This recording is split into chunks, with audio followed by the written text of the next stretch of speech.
Motorola will launch the Edge 60 Fusion on April 2nd. The phone will make its debut in India, where it will be introduced as the first device in the country to feature a Dimensity 7400.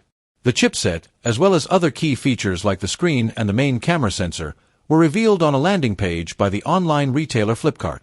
The Motorola Edge 60 Fusion will feature a 6.7-inch OLED of 1200p resolution. Its panel is elegantly curved on all four edges and will have a peak brightness of 4500 nits. The display will be protected by a Gorilla Glass 7i.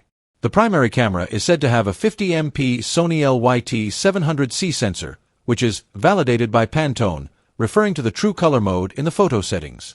The Edge 60 Fusion would be extra durable with an IP68 and IP69, along with military-grade MIL 810H certifications.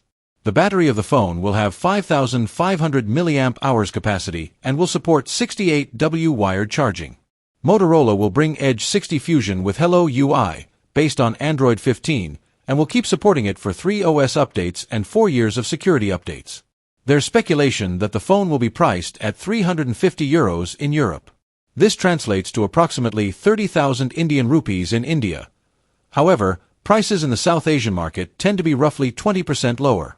Therefore, the starting price is expected to be around 24,000 Indian rupees.